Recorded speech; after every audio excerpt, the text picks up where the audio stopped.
घने जंगलों के बीच गर्मा गर्म चाय, सोचकर ही मजा आ गया ना। जी हाँ, आज का हमारा सफर ही कुछ ऐसा है। छत्तीसगढ़ की राजधानी रायपुर से हम जा रहे हैं जशपुर के उन्हीं जंगलों की ओर, जहाँ हमें मिलने वाले हैं टी गार्डन। तो मैं तो चली उन ताज़ी चाय का मजा लेने और जशपुर के उन्हीं जंगलों की ओर। आइए मेरे साथ।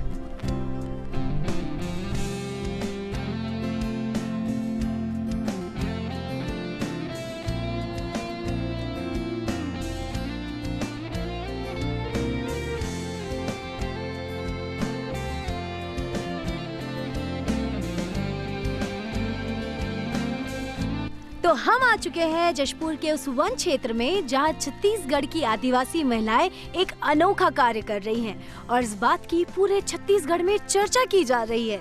जी हाँ, यहाँ की महिलाएं चाय की फसल ले रही हैं। तो मैं आ गई हूँ चाय के बागान में। तो चलिए चाय के बागानों का भी मजा लेते हैं, आइए मेरे साथ। घने जंगलों से आच्छादित जशपुर का वन क्षेत्र अब और भी गुलजार हुआ जा रहा है। वन विभाग की मदद से यहाँ के आदिवासी महिलाएं कृषि की प्राचीन परंपरा को भुलाकर चाय की खेती कर रही हैं।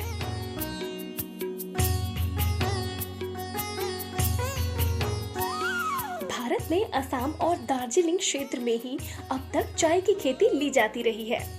चाय उत्पादन को लेकर उस क्षेत्र विशेष का एक छत्र राज्य हुआ करता था, मगर अब तो बात ही कुछ और हो चली है। चाय की खेती के विषय में छत्तीसगढ़ में आमतौर पर चर्चा नहीं की जाती थी, मगर अब लगता है ये चर्चा भी जोर शोर से हुआ करेगी, क्योंकि जशपुर वन प्रांत का वातावरण चाय की खेती के लिए माकूल साबित हुआ है। वन विभाग ने इस बात को ताड़ते ही कि छत्तीसगढ़ की उर्वरा भूमि चाय की पत्ती भी उपजा सकती है, यहाँ के आदिवासी महिला किसानों ने हाथों में अवसर की चाबी ही थमा दी। जशपुर के जंगलों की खाली जगहों में बिल्कुल किसी बागान की तरह से चाय की फसल लेना शुरू करा दिया। आदिवासी महिलाएं इस अपारंपरिक फसल को बड़े चाव से उपजा रही हैं।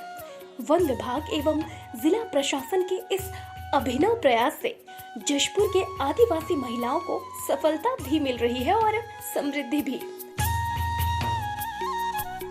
नमस्कार, आपको मैंने चाय के बागानों में काम करते देखा। जानना चाहूंगी आपका नाम क्या है? मेरा नाम कांति बरवा है।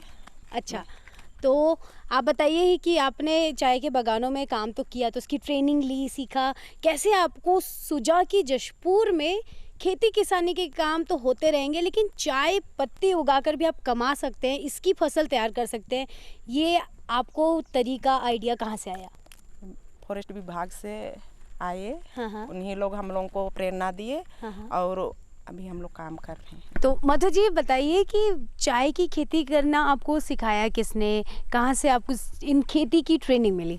यहाँ हम लोग को एडीसी आए। एडीसी के द्वारा हम लोग को जो भी पौधा का नुकसान होता है उसको बताए। कैसा पत्ती को तोड़ना है, कैसा करना है, उसको एडीसी के द्वारा हम लोग को ट्रेनिंग दिलाया गया यहाँ। अच्छा, तो इससे पहले आप क्या करते थे? मतलब ये काम करते हुए कितना टाइम हो रहा है आपको? मैं तो जब से 2011 में लगा तभी से हाँ शुरुआत से ही काम करने आती थी। पेड़ तैयार तो हो गए हैं, आपको इसकी छोटी छोटी पत्तियां तोड़ते भी देखा, लेकिन ये पेड़ कभी छोटे से थे, उसको बड़ा किया, कैसे आपने ये पूरा बागान तैयार किया, इसके बारे में बताएं। जैसे कि हम लोग इसको सफाई किए, फिर इसमें खाद लगाए। हाँ। खाद लगाने के बाद में सिंचाई करते हैं गर्मी में। तो मधु जी अब बताएं कि इनकी बढ़वार के लिए आप कौन सी खाद देते हैं? क्या वो खाद आप लोग खुद तैयार करते हैं? गोबर को डालते हैं। गोबर डालने के बाद में कीचुआ उसमें रहता है, वही मतलब कि उसको बारीक से तैयार करते हैं। तो अच्छा, इसी से ही ग्रीन टी और ब्लैक टी इसी पौधे से निकल रही है या पौधे अलग अलग हैं? इसी पौधे से निकलती है। जैसे कि सीटीसी जो हम लोग ब्लैक टी बोलते हैं, उसमें से 3 या 4 पत्ता लेते हैं और ग्रीन टी के लिए 1.5-2 पत्ता लेते हैं, छोटा पत्ता लेते हैं। अच्छा, तो और भी जानकारी लेंगे, यहाँ पे और भी महिलाएं हैं, तो चलिए और भी बहुत सारी दीदी हैं जिनसे जानकारी मिलेगी। तो चलिए कांता जी, आप बहुत आगे बढ़े, आपके बच्चे बहुत आगे बढ़े और हम जब फिर से आपसे मिलने आए तो आप हमें फिर से बहुत सारी नई जानकारी दें अपने बगानों के बारे में। ठीक है, मिलते हैं। नमस्ते। नमस्ते। स्व सहायता समूह बनाकर यहाँ की आदिवासी महिलाओं ने चाय का उत्पादन और विपणन दोनों आरंभ कर दिया है। चाय की इन हरी भरी पत्तियों ने जशपुर प्रांत में रोजगार के नए अवसर खोल दिए हैं। मैं यहाँ फॉरेस्ट विभाग जा के घर घूमे तो मीटिंग सब किए वहाँ, फिर बोले कि चाय बागान चलो चलो, तो हम लोग आए और काम किए यहाँ। 2017 से हम लोग यहाँ काम कर रहे हैं और अभी थोड़ा बहुत फ़ायदामंद हो रहा है। ये समूह की शुरुआत तो बड़ी कठिन से हुई है क्योंकि हम लोग ये खेती करना नहीं चाहते थे।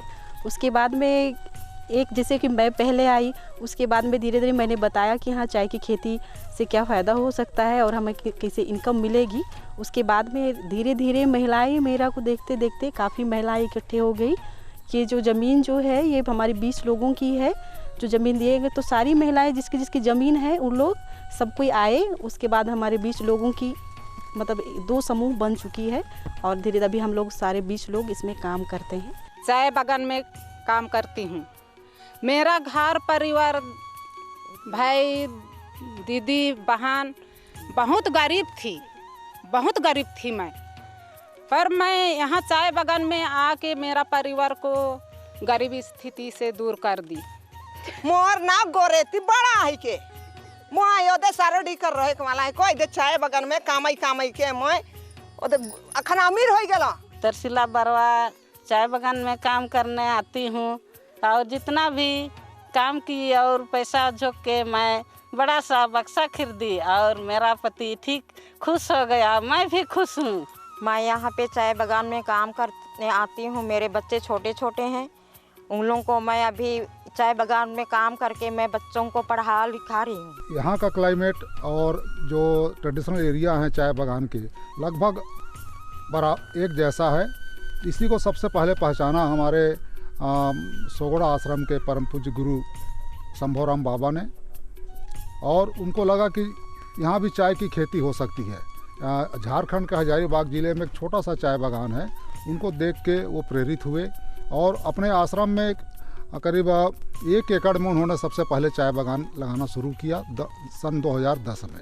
उसको देख के हमारे जो उस समय के DFO साहब थे और कलेक्टर साहब थे, तो एक प्रयोग के रूप में उन्होंने इस सारोडी का इस ज़मीन में जो 18 कृषकों का 20 एकड़ का कृषि भूमि है यहाँ उन्होंने चाय बागान लगाना शुरू किया और वो चाय बागान आज 2018 से उत्पादन देना शुरू कर दिया है। खास तौर पे जशपुर ज़िले में कुछ जगह पे धान की खेती होती है जो लो लाइंग एरिया में होती है, लेकिन जो अनड्यूलेटेड थोड़ा टिकरा क्षेत्र जिसको बोलते हैं उसमें कोई किसी तरह की फसल नहीं होती है। चाय बागान उस क्षेत्र के लिए, उस ज़मीन के लिए बहुत अच्छा है, तो लोग धान के साथ साथ चाय बागान भी ले सकते हैं। चाय बागान के लिए जिला प्रशासन ने एक चाय प्रोसेसिंग यूनिट की भी जो एक स्थापना की है। बालाछापर में वन विभाग के संयुक्त रूप से टी प्रोसेसिंग यूनिट भी बना है, तो ज़िले में ही प्रोसेसिंग उसका हो जाएगा। जो आगामी कार्य योजना है, अभी सारूडी में तो चाय बागान बनी रहे उसका क्षेत्र बढ़ाने का प्रयास है। उसके साथ साथ मनोरा ब्लॉक में कांटाबेल के समीप कांटाबेल में लगभग 50 एकड़ अभी इस साल चाय की खेती की गई है। प्रयास है कि आगामी साल में इसको 200 एकड़ तक बढ़ाया जाएगा। चाय बागान एक लेबर इंटेंसिव इंडस्ट्री है और इसमें प्रोसेसिंग में, इसकी लागवड़ में बहुत ज़्यादा लेबर की आवश्यकता रहती है। लगभग 360 लेबर डेज प्रति एकड़ चाय बागान लेबर जनरेट करता है। मतलब एक एकड़ में 360 लेबर डेज मिलता है। तो ऐसे लेबर इंटेंसिव ये इंडस्ट्री है जो जशपुर में एक ट्रेडिशन है। लोग बाहर काम के लिए जाते हैं तो उनको कहीं पे ये इंटेंसिवली हो जाएगा कि कहीं पे लोग बाहर नहीं जाना पड़ेगा। तो ये चाय इंडस्ट्री है। 2017 में इसका उत्पादन शुरू हुआ है और अब हम लगभग फुल फ्लेजेड प्रोडक्शन में गए हैं। इनिशियली हमने इसमें मैन्युअली प्रोसेसिंग शुरू किया था और अब एक प्रोसेसिंग यूनिट शुरू किया गया है जहाँ पे दोनों ग्रीन टी और ब्लैक टी दोनों का प्रोसेसिंग किया जा रहा है। चाय बागान जशपुर में बहुत ही अच्छे से उत्पादन हो रहा है। कुछ एक्सपर्ट्स का कहना है कि जशपुर का जो क्लाइमेट है, जो वेदर है, वो चाय के लिए इंडिया में सबसे अनुकूल माना जा रहा है। कुछ टी एक्सपर्ट्स का हम सलाह लेते रहते हैं, उनका कहना है ये बहुत ही अच्छा है।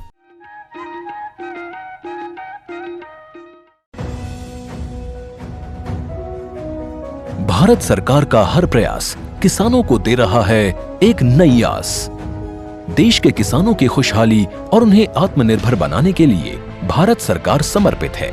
प्रधानमंत्री श्री नरेंद्र मोदी जी के नेतृत्व में कृषि क्षेत्र में किए गए निरंतर प्रयासों के फलस्वरूप देश खाद्यान्न व बागवानी के क्षेत्र में आत्मनिर्भर हो चुका है और देश में दलहन का उत्पादन भी बढ़ा है।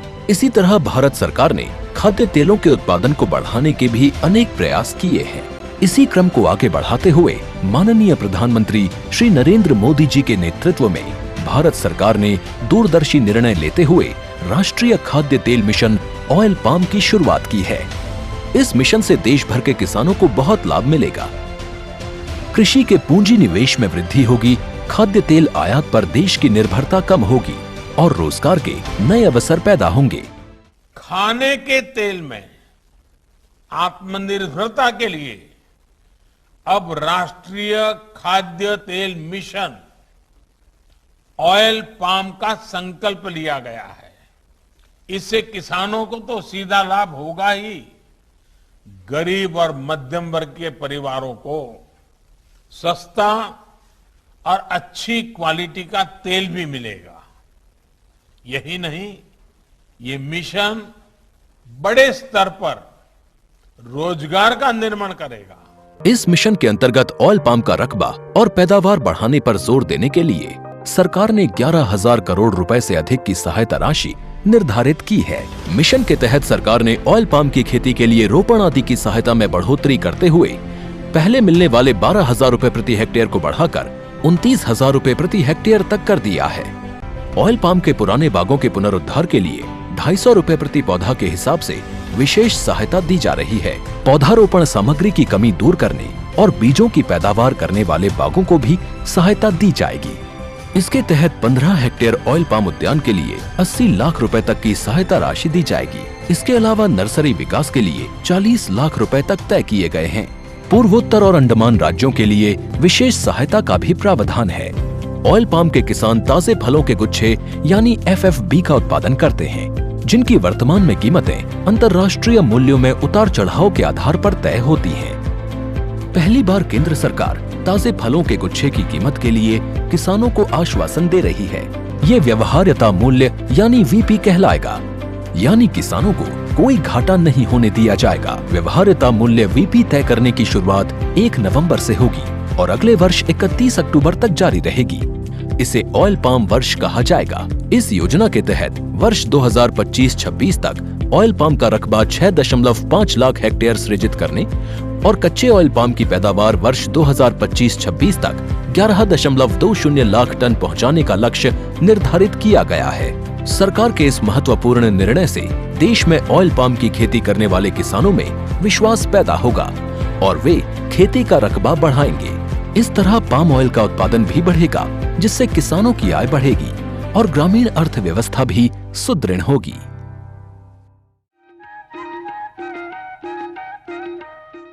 और इसी के साथ मैं देख लूं कि हमारी टोकनी कितनी भरी है। Okay, almost full. तो ये है ऑर्गेनिक ग्रीन टी। वैसे यहाँ चाय के बागानों में ब्लैक टी, ग्रीन टी दोनों की बहुत अच्छे से फसल तैयार की जा रही है।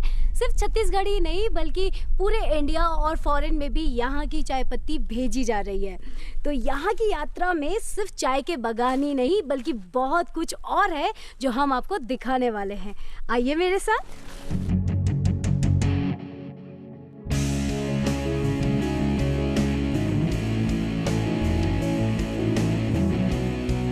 यहाँ वन क्षेत्र में रहने वाली स्व सहायता महिला समूह मिलकर बहुत अच्छे से कार्य कर रहे हैं, जिनका नाम है वन धन महिला स्व सहायता समूह। वन विभाग इनके लिए बहुत अच्छे कार्य इन्हें दे रहा है, बहुत अच्छे तरीके इन्हें सिखा रहा है ताकि ये लाख उत्पादन से अपनी आर्थिक स्थिति में बढ़ोतरी करें, आर्थिक स्थिति सुधारें। खुशहाली का जीवन जी रही महिलाओं से भी मिलेंगे और जानेंगे लाख उत्पादन के विषय में। चलिए। लाख का उत्पादन लेना छत्तीसगढ़ के लिए परंपरागत बात नहीं है, वो भी मरवाही जैसे सुदूर वनांचल में। वन विभाग की सक्रियता ने वनांचल क्षेत्र में हर ओर जागरूकता फैलाने का काम किया है, विचारों में आधुनिकता घोलने में सफलता पाई है। मेरा नाम क्रांति टांडिया है। मैं ग्राम पंचायत नाका की महिला स्व सहायता समूह की अध्यक्ष हूँ। जिस काम करते हैं हम लोग, जैसे समूह बनाए थे तो वन विभाग वाले हम लोग को सहायता किए थे, वो लोग हमको समूह बनाने की सलाह दिए थे। वहाँ गए थे तो फिर लाख के बारे में हमको प्रशिक्षण दिलवाए गए थे, समझाए थे। तो इसी लाख से हम लोग काम कर रहे हैं, बहुत अच्छा हमारी चल रही है। जैसे पहले तो कुछ नहीं कर पाते थे, आज हम लोग जैसे वन विभाग ऑफिस वाले से हम लोग ये राय मिला था, ये प्रशिक्षण मिला था, इसके ज़रिए से आज हम बहुत कुछ कर रहे हैं। लाख के साथ साथ में हम लोग बहुत सारा काम कर रहे हैं। जैसे हो गया कि वर्मी कंपोस्ट खाद बना रहे हैं, और मिनी राइस मिल भी हम लोग को वन विभाग से मिला है, तो उसमें भी बहुत अच्छा हम लोग काम कर रहे हैं। पहले गरीब थे, फिर इसकी हम खेती करने लगे। धीरे धीरे हमारे परिवार धीरे धीरे चलते रहे, आगे बढ़ते रहे। मैं भी इस सहायता समूह की सदस्य हूँ। इसमें जुड़ने के बाद हम लोगों को बहुत अच्छा लगा और हमको भी बहुत आमदनी हुई।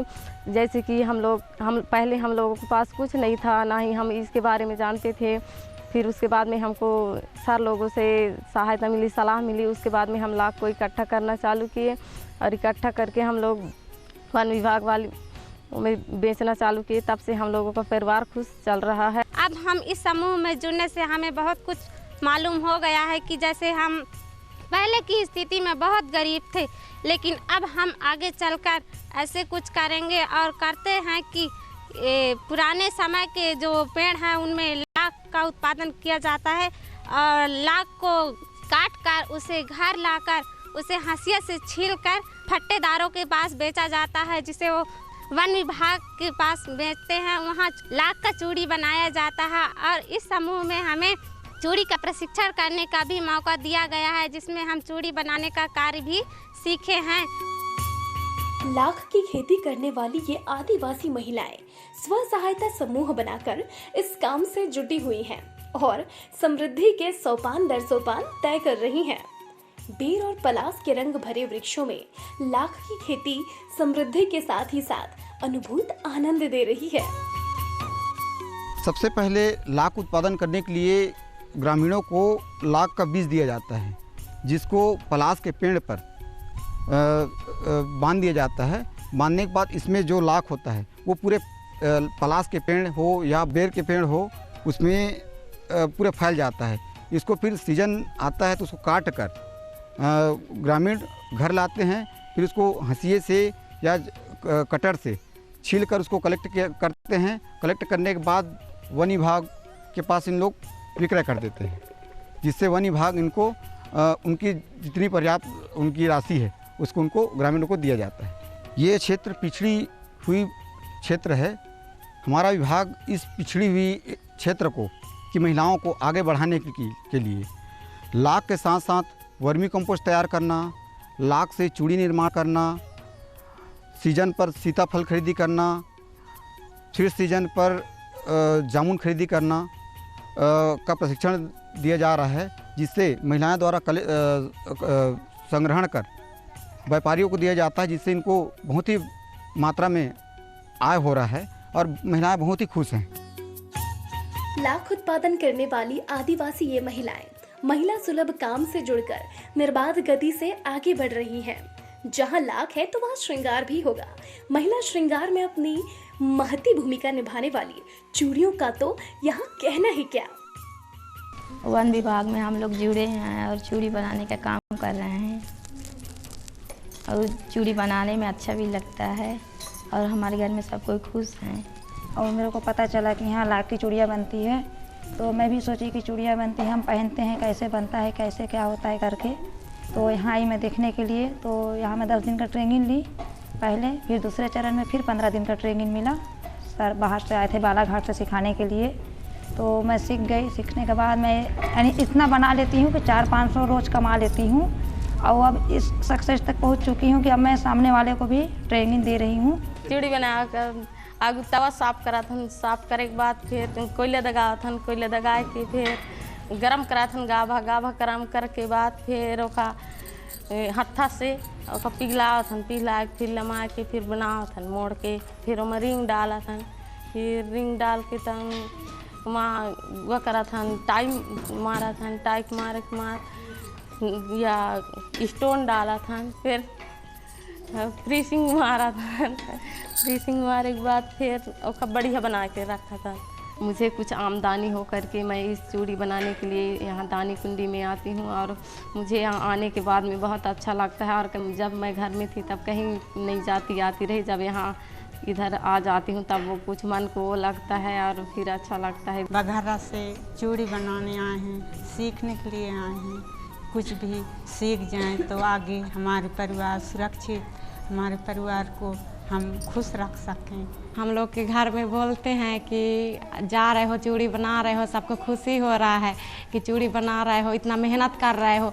औरत का मेहनत करना बहुत उन्नति का बात होता है, बहुत मतलब औरत ऐसा है कि हम लोग के गांव में कोई औरत काम भी नहीं करता है, सब लोग अपने पति से, अपने घर वाले से डरते रहते हैं।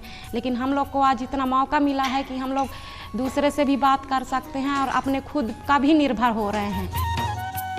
लाख से बनी इन रंगीन चूड़ियों से अपना जीवन चमकाने वाली इन महिलाओं के हाथ में वो हुनर भी पैदा हो चला है जो हर नारी के मन को मोह लेने वाली चूड़ियां तैयार कर रही हैं। इतनी प्यारी प्यारी चूड़ियां, सभी एक से बढ़कर एक। बहुत अच्छा लगता है जब पिछड़ी कहलाने वाली वो आदिवासी महिलाएं जिन्होंने अपने घर की चार दीवारी से बाहर कदम भी ना रखा हो और आज इतना बढ़ चढ़कर कोई काम कर रही हैं। अभी मरवाई परिक्षेत्र में विशेषकर एक योजना आई है, दानी कुंडी एक लैंडस्केप चयनित हुआ है। इसमें इकोसिस्टम सर्विसेज इम्प्रूवमेंट प्रोजेक्ट के अंतर्गत कुछ ऐसे कंपोनेंट्स हैं जिसमें कि वनों के विकास के साथ साथ लैंडस्केप में जो लोग रहते हैं उनका विकास करना है। इसके अंतर्गत सबसे पहले हमने देखा कि यहाँ प्राकृतिक रूप से क्या चीज़ें हैं। हमारा कॉन्सेप्ट है local material, local people and local technology. उससे वैल्यू एडिशन हो, उससे स्किल डेवलपमेंट के माध्यम से हम वैल्यू एडिशन करें, उनका स्किल डेवलप करें और उनके आय में वृद्धि करें और रोजगार मूलक जो साधन है उनको स्थायी रूप से मुहैया करा पाएँ। तो हमारा यही कॉन्सेप्ट है इसमें। तो हमने इसमें नैसर्गिक रूप से यहाँ लाख की उत्पादन होता है, तो प्रोसेसिंग तो अभी नहीं कर रहे हैं, लेकिन लाख के माध्यम से लाख के पत्तियों का दोना पत्तल, लाख के फूल के पाउडर का एडिबल जो कलर होता है वो निर्माण करना है, दोना पत्तल निर्माण करना है। अंततः लाख की चूड़ियों को निर्माण, जो आगे जाके बहुत बड़ी इंडस्ट्री बनने वाली है। ये आने वाले समय में एक लाख चूड़ियों का हब बनने वाला है। और हमने इस कड़ी में और भी चीज़ें जोड़ी हैं, जैसे कि यहाँ चावल, अनेक प्रकार के चावल होते हैं और लगभग ऑर्गेनिक हैं वो, यहाँ रासायनिक खादों का उपयोग नहीं होता। तो चावल की अभी 15 से 20 वैरायटी चिन्हित की गई, जिसमें 12 वैरायटी को हम स्वयं सहायता समूह के महिलाओं को प्रेरित करके ढेकी के माध्यम से कुटाई करते हैं। मिलिंग इसमें हम लोग अवॉइड कर रहे हैं और उसको हम ऑप्टिमम रेट में खरीदती हैं महिलाएं और उसको 10 रुपये से 15 रुपये प्रति केजी के हिसाब से लाभ लेके बेच रही हैं। तो मैंने चाय तो पी ली, लेकिन अगर यहाँ के बागवान में आकर झूमा, नाचा, गाया नहीं तो फिर लगेगा कि यार कुछ तो कमी रह गई। तो मैं यहाँ पर इन सब के साथ मिलकर झूमूंगी, नाचूंगी, गाऊंगी इनके अपने संगीत में। चलिए शुरू करते हैं।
देखा किसान भाइयों, खेती बाड़ी के कई रंग हैं।